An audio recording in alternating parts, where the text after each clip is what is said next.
प्रिय विद्यार्थियों, सुप्रभात। जय श्री कृष्ण। प्यारे बच्चों, आज हम पीयूष प्रभा के उसने कहा था कहानी के तृतीय अंक में प्रवेश करेंगे। पूर्व में हमने प्रथम व द्वितीय अंक का अध्ययन कर लिया था।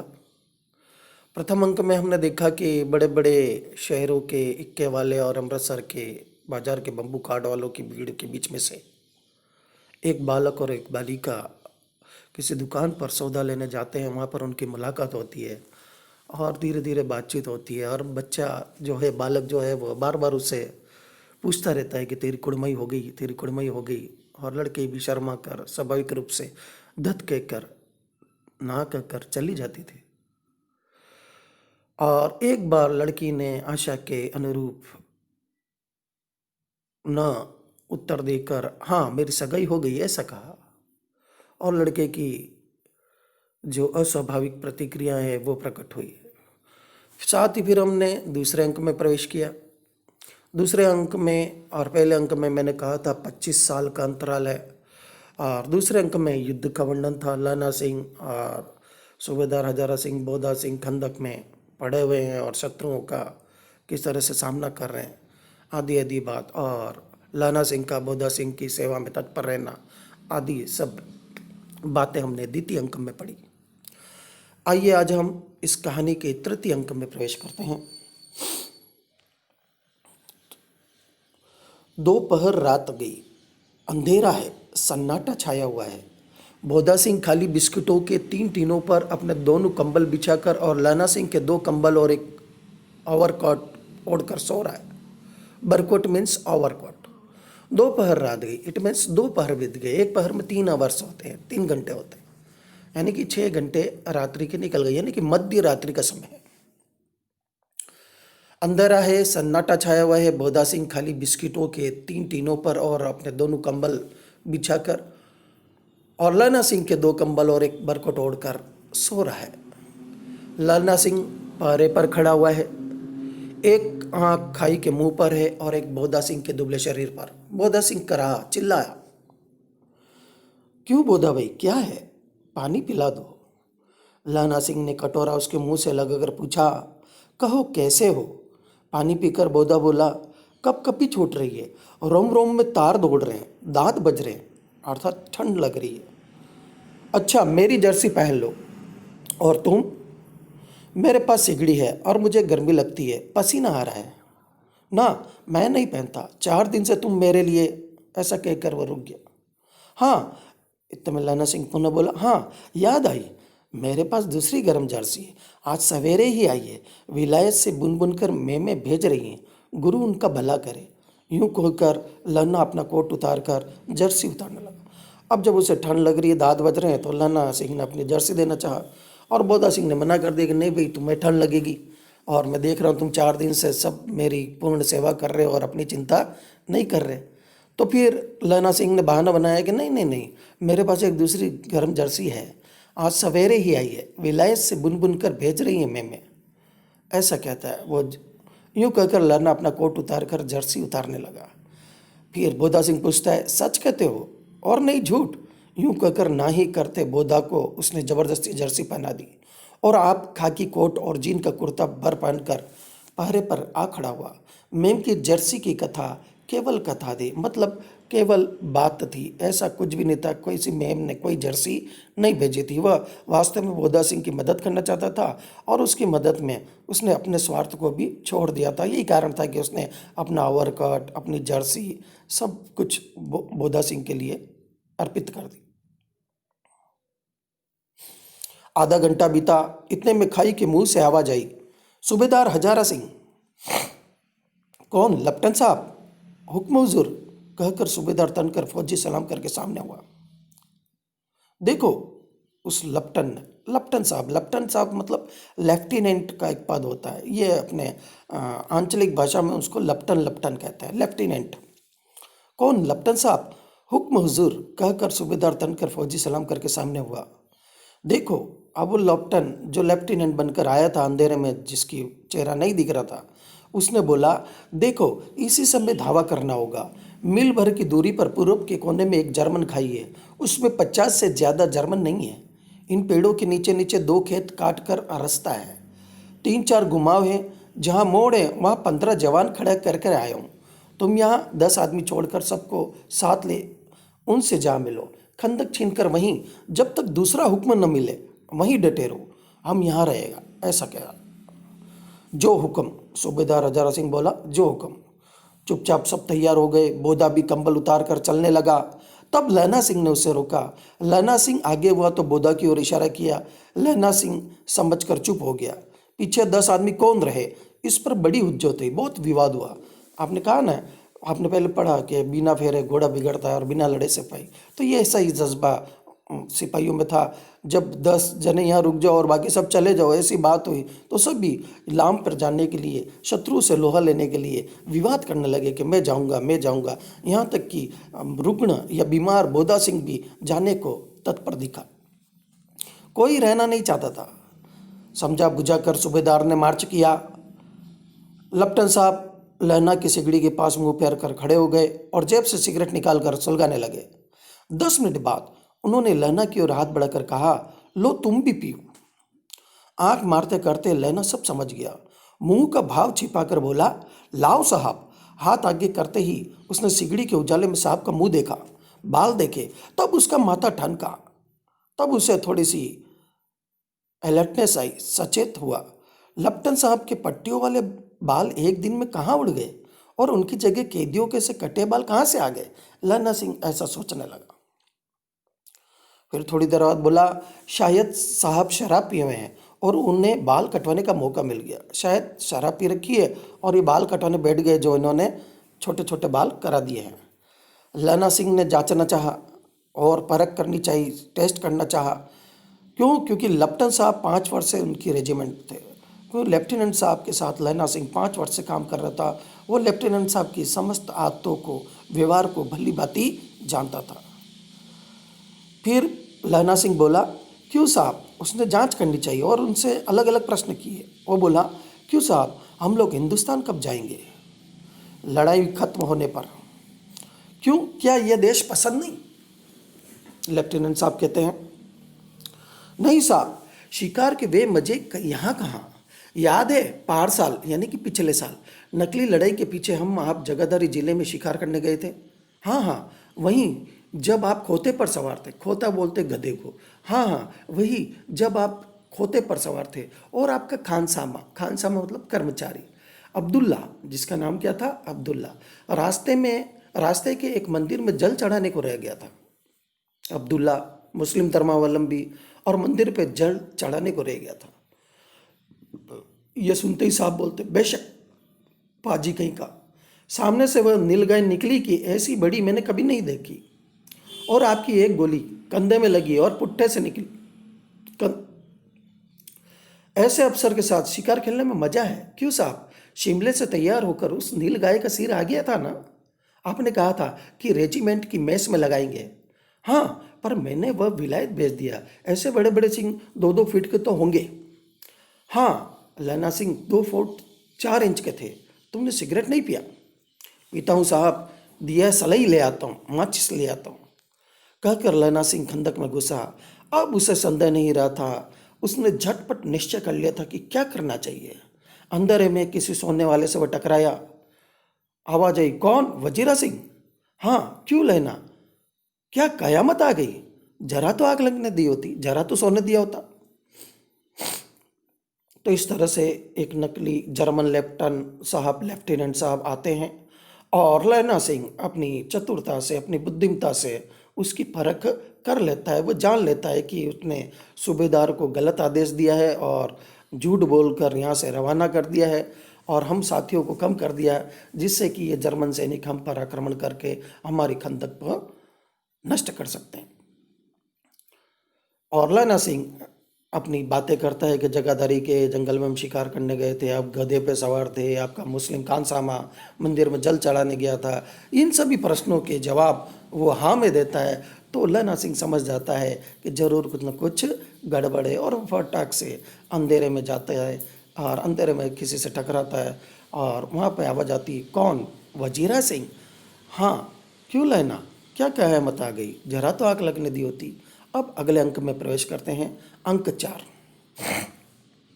जब वो कहता है कि क्या कयामत आई है, थोड़ी तो नींद लगने देते। तो लैना सिंह कहता है, होश में आओ, कयामत आई है और लपटन साहब की वर्दी पहनकर आई है। क्या?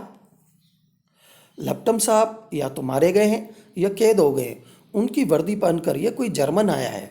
सूबेदार ने इसका मुंह नहीं देखा, मैंने देखा और बातें की है। साफ उर्दू बोलता है, पर किताबी उर्दू, और मुझे पीने को सिगरेट दिया है। तो अब मारे गए, धोखा है। सूबेदार हो रहा, कीचड़ में चक्कर काटते फिरेंगे और यहाँ खाई पर धावा होगा।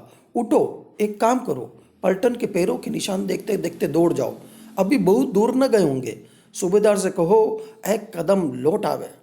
खंदक की बात झूठ है, चले जाओ, खंदक के पीछे से निकल जाओ, पत्ता तक न खड़के, देर मत करो। हुक्म तो यह है कि यहीं ऐसी तैसी हुक्म की। मेरा हुक्म जमादार लैना सिंह, जो इस वक्त यहाँ सबसे बड़ा अफसर है, उसका हुक्म है। मैं लपटन साहब की खबर लेता हूँ। पर यहाँ तो तुम 8 ही हो। 8 नहीं, 10 लाख। एक एक ककालिया सिख 1.25 लाख के बराबर होता है। चले जाओ।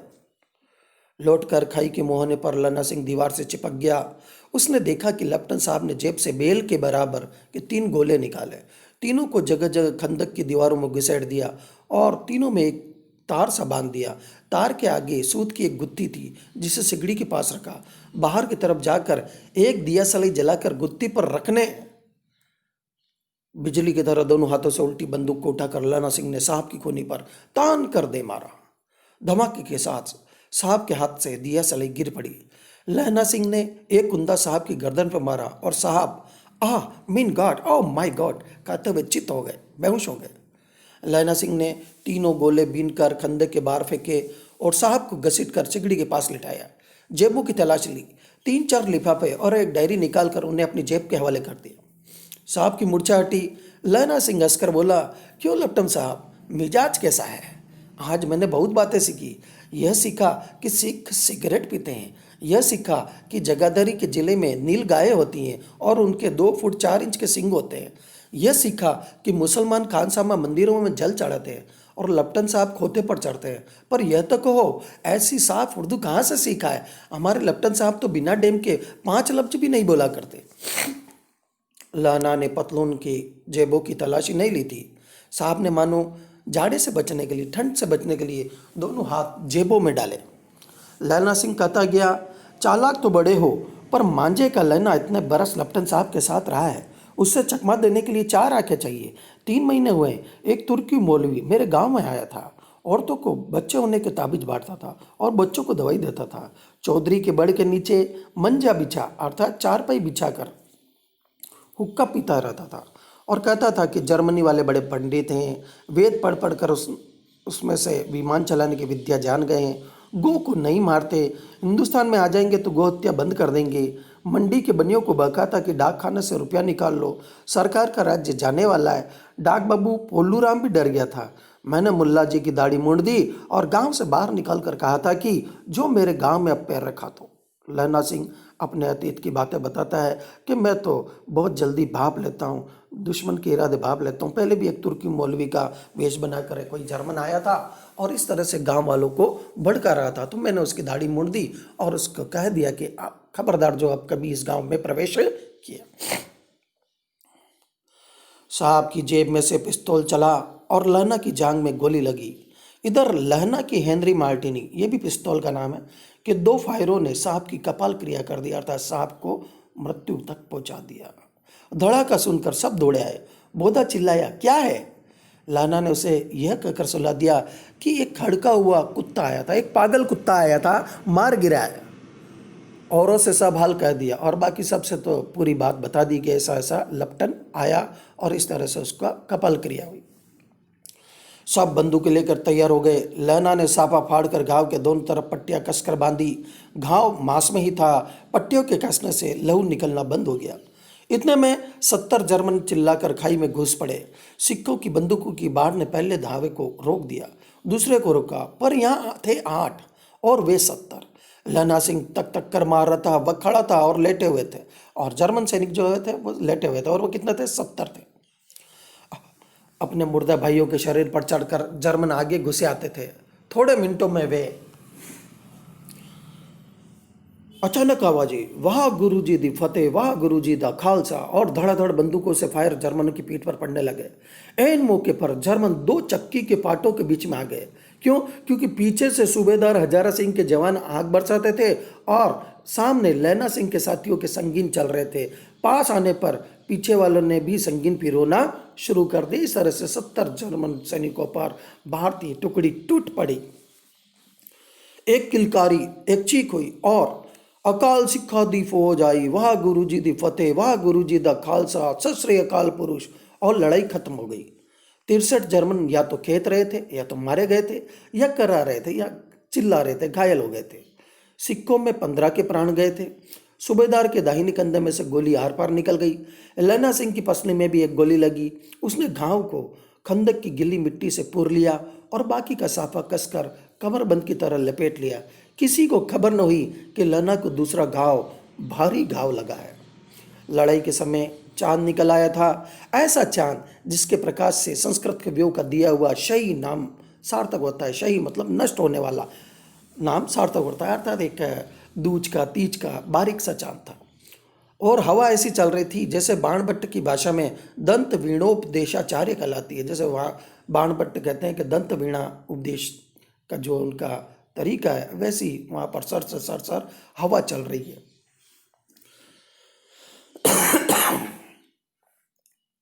वजीरा सिंह कह रहा था कि कैसे मन मन भर फ्रांस की भूमि मेरे बूटों से चिपक रही थी जब मैं दौड़ा दौड़ा सूबेदार के पीछे गया था। सूबेदार लैना सिंह ने सारा हाल सुन और कागजात पाकर वे उसकी तुरंत बुद्धि को सराह रहे थे और कह रहे थे कि तू न होता तो आज सब मारे जाते हैं।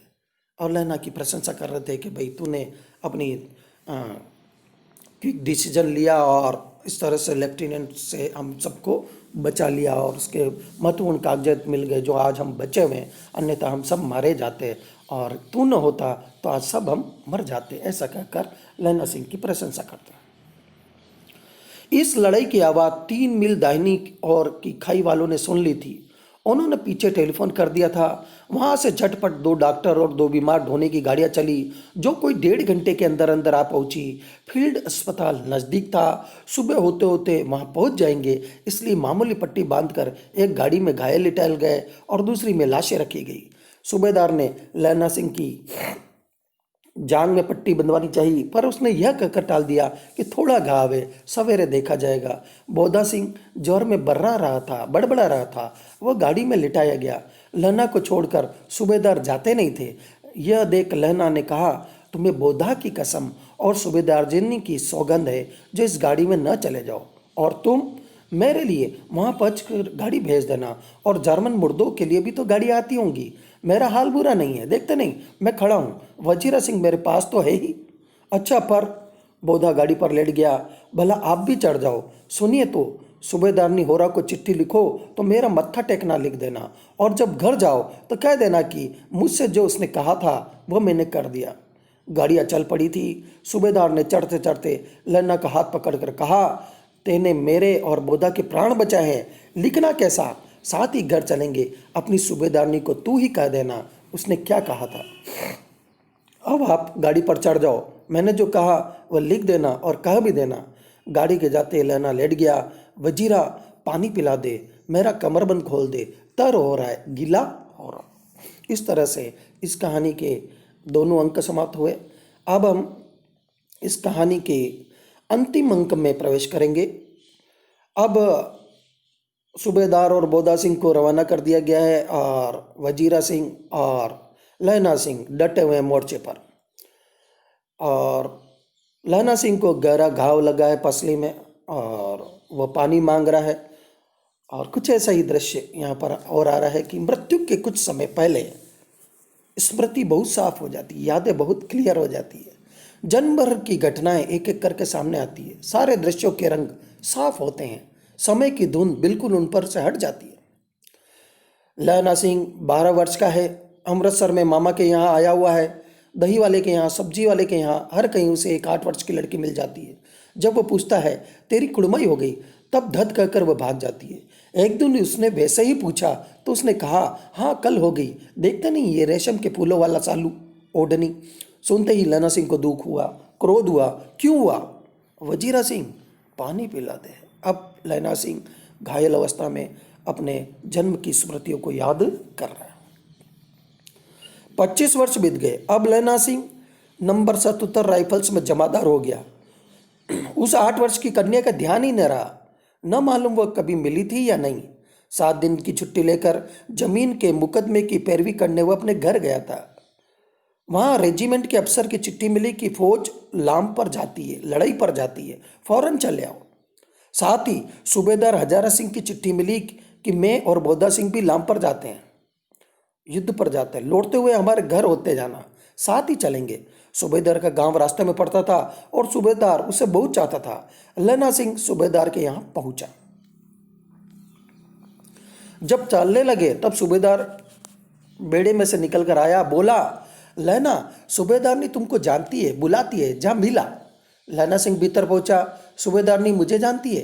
कब से? रेजिमेंट के क्वार्टरों में तो कभी सूबेदार के घर के लोग नहीं रहे। दरवाजे पर जाकर मत्था टेकना कहा। आशीष सुनी। लैना सिंह चुप। सूबेदारनी बोली, मुझे पहचाना नहीं? तेरी कुड़माई हो गई, धत कल हो गई, देखते नहीं? रेशमी बूटों वाला सालू अमृतसर में। भावों की टकराट से मूर्छा खुली, करवट बदली, पसली का घाव बह निकला। वजीरा पानी पिला, उसने कहा था। उसकी स्मृतियां चल रही हैं, स्वप्न चल रहा है। सूबेदारनी कह रही है कि मैंने तेरे को आते ही पहचान लिया। एक काम करती हूँ, मेरे तो भाग फूट गए। सरकार ने बहादुरी का खिताब दिया है, लायलपुर में जमीन दिए। आज नमक हलाली का मौका आया है, सेवा करने का मौका आया है, ऋण चुकाने का मौका है। पर सरकार ने हम तीमियों की एक घगरिया पलटन क्यों न बना दी? हम स्त्रियों की, तीमियों की मतलब स्त्रियों की एक घगरिया पलटन, एक लेडीज पलटन क्यों नहीं बना दी, जो मैं भी सूबेदार जी के साथ चली जाती? एक बेटा है, फौज में भर्ती हुए से 1 बरस ही हुआ है, उसके पीछे 4 और हुए, पर एक भी नहीं जिया। सूबेदारनी रोने लगी।